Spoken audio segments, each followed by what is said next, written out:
एक बार बोल दीजिए शिव गुरु महाराज की जय।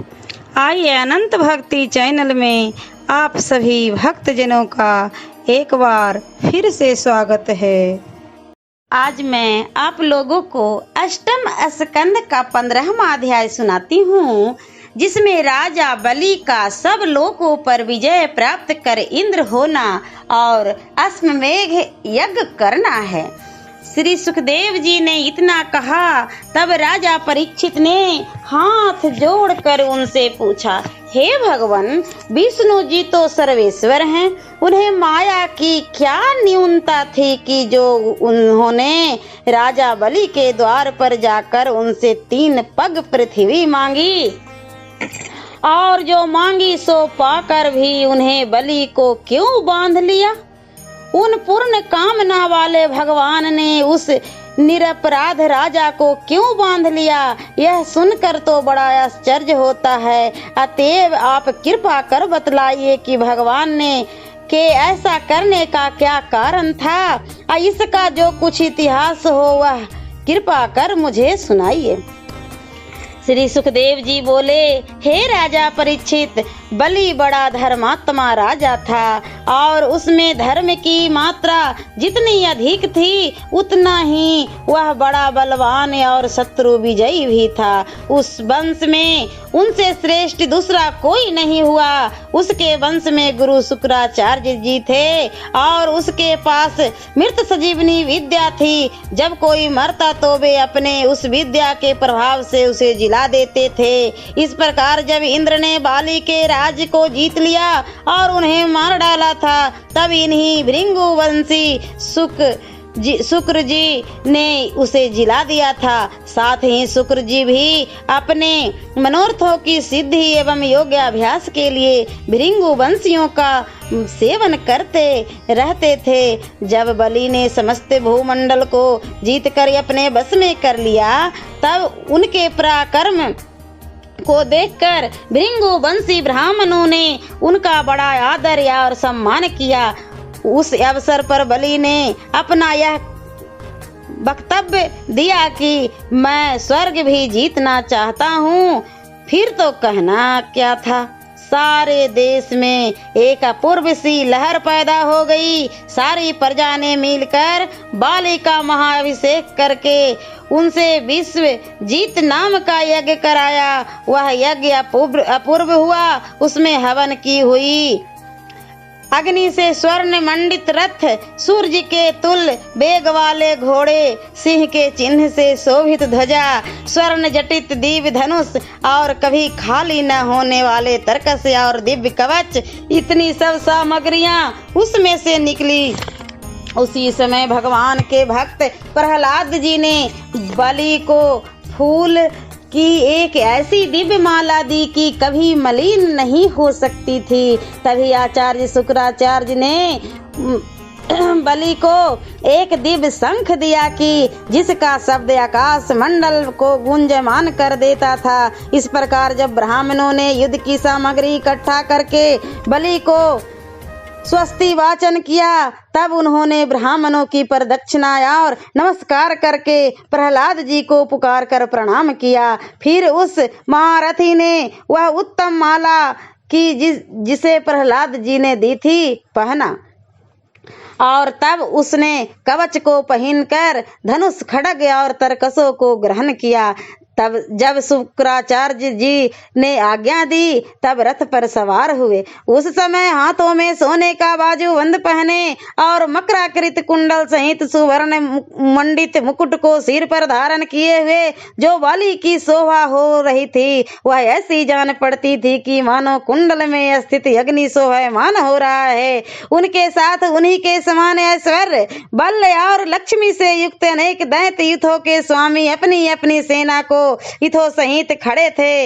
ये लोग मानो अपनी दृष्टियां से आकाश को पी रहे थे और 10 दिशाओं को जला रहे थे। इस प्रकार जब पूर्ण रूप से सजकर बलि स्वर्ग विजय के लिए चला, तब आकाश और पृथ्वी कांपने लगी और वे क्रमशः बड़े ऐश्वर्य से युक्त इंद्रपुरी को पहुंच गए। वहां पहुंचकर वे क्या देखते हैं कि नंदन इत्यादि उपवनों की अपार शोभा छाई हुई है। कहीं पक्षियों के जोड़े चहक रहे हैं और कहीं मतवाले भ्रमर गुंजार कर रहे हैं। उन उपवनों में पल्लव फल और फूलों से लदे हुए बड़े भार से युक्त शाखा वाले देव वृक्ष शोभित हो रहे हैं। सरोवरों में हंस सारस चकवा और करंडव किलोल कर रहे हैं। उनको देख देख कर देवताओं की सेवन की हुई स्त्री भी क्रीड़ा कर रही है। भगवती आकाश गंगा उस इंद्रपुरी को परिखा के समान घेरे हुई थी। उसके चारों ओर अग्नि के समान सुवर्ण की बहुत ऊंची चहरदीवारी बनी हुई थी। उसमें कहीं कहीं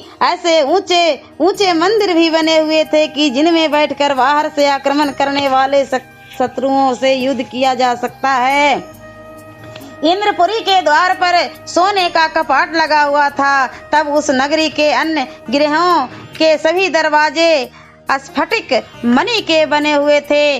राजद्वार की सब सड़कों की अद्भुत ही शोभा थी। उस नगरी को विश्वकर्मा ने स्वयं अपने हाथों से बनाया था। उस पुरी से सभाएं, आंगन और छोटे छोटे मार्ग बड़े ही शोभायमान हो रहे थे। वहाँ कहीं कहीं मणि और मूंगा के चबूतरे बने हुए थे। प्रत्येक चौराहे पर अगणित विद्यमान विमान रहते थे। उस पुरी में श्याम वर्ण की बहुत ही सुंदर स्त्रियां थी कि जिनकी अवस्था और रूप को कलाकृत विकार नहीं होता था। उनके वस्त्र कभी धूमिल नहीं होते थे और वे ज्वालाओं से युक्त अग्नि के ही समान जान पड़ती थी। उस पुरी में देवताओं की स्त्रियां को बालों से सनी हुई, उसके गले में पड़ी हुई नवीन कमलों की माला जो सुगंधित आती थी, उससे वायु मार्ग बड़ा ही सुगंधित हो रहा था। स्वर्ण की खिड़कियां में बैठी हुई देवताओं की स्त्रियां कभी बाहर की ओर झांकती और कभी झुककर वहां पर स्थित अगरू की सुगंध लेती थी। उस पुरी में मोतियों के गुथे हुए बितान सर्वत्र लगाए हुए थे। सब ध्वजाओं में मणि जड़ा हुआ था और इस प्रकार अनेक पताकों से युक्त वह नगरी विमान के अग्रभागों से भरी हुई थी। उसमें मयूर, कबूतर और भ्रमरों के शब्द हो रहे थे। कितनी ही स्त्रियां विमान पर बैठी हुई मांगलिक गीत गा रही थी। मृदंग, शंख, ढोल और नगाड़ों से शब्द से ताल सहित बजाते हुए बीन, मुरज, सृष्टि और बेनुओं से, बाजों सहित नृत्य से और गंधर्वों के गाने से वह पुरी बड़ी ही मनोहर जान पड़ती थी।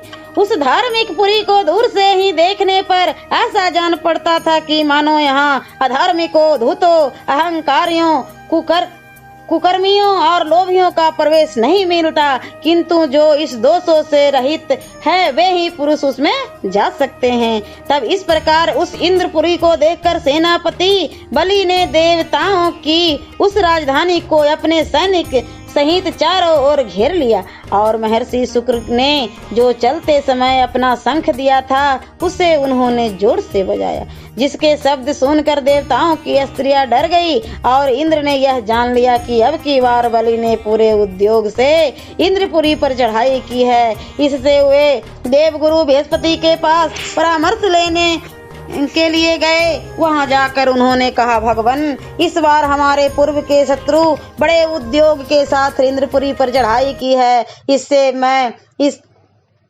इस बार तो उसका सामना करने में अपने को सर्वथा ही असमर्थ मानता हूँ। भला किस तेज से इस बार बलि इतना बढ़ गया है। इस बार तो उसका पराक्रम ऐसा जान पड़ता है कि उसे कोई थोड़ा भी यहाँ से भगा नहीं सकता। यह तो मुख से स्वर्ग को मानो पी रहा है और दसों दिशाओं को मानो अपनी जिह्वा से चाट रहा है। उसके विकराल नेत्रों ने मानो दसों दिशाओं जला रही है और इस बार वह मानो प्रलय की सी अग्नि सहित इंद्रपुरी पर चढ़ दौड़ा है। अतः आप कृपा कर यह बतलाइए कि इसके इस दुर्द तत्व का क्या कारण है, जिसके ओज से यह इतना साहसिक, बलि और तेजस्वी हो गया है। इंद्र के ऐसा पूछने पर बृहस्पति जी ने बोले, हे इंद्र, तुम्हारा पूछना यथार्थ है। मैं जानता हूँ कि तुम्हारा यह शत्रु बलि किस कारण इतना बलि हो गया है। देखो, ब्रह्मवादियों ने अपने तेज को इसमें धारण कर दिया है। अब इस समय यह इतना बलशाली हो गया है कि इसके सामने आप या दूसरा भी वैसे ही खड़ा नहीं हो सकता, जैसे लोग मृत्यु के सामने नहीं खड़े हो सकते।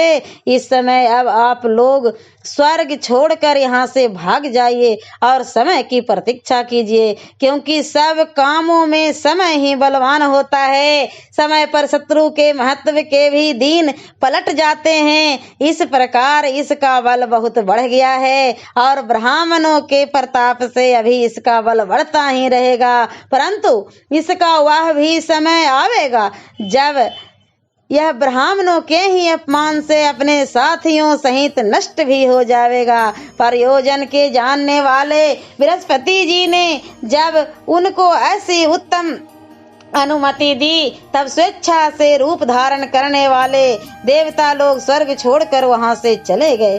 फिर तो विरोचन के पुत्र वाली ने सहज से ही अमरावती में निवास करके तीनों लोगों को अपने वश में कर लिया। पश्चात शिष्य के प्रेम करने वाले भृंगु वंशियों ने त्रिलोक विजयी अपने अनुयायी शिष्य बलि से 100 अश्वमेघ यज्ञ करवाए। उन यज्ञों के प्रताप से बलि की कीर्ति तीनों लोक में छा गई। वे सब दिशाओं में प्रकाशमान चंद्रमा के ही समान परम शोभा में प्राप्त हुए। फिर तो उस परम मनस्वी बलि ने ब्राह्मण द्वारा प्राप्त कराई गई महासमृद्धि युक्त लक्ष्मी को भोग करते हुए अपने को कृत्य समझा। ओम नमो भगवते वासुदेवाय नमः। और अष्टम स्कंध का 16वां अध्याय मैं अगले वीडियो में सुनाती हूँ। ऐसे ही मनोरंजक कथाएं, कहानियाँ और भक्ति गीत सुनने के लिए हमारे इस चैनल अनंत भक्ति को सब्सक्राइब करें और वीडियो अच्छी लगी हो तो लाइक का बटन जरूर दबाएं। धन्यवाद।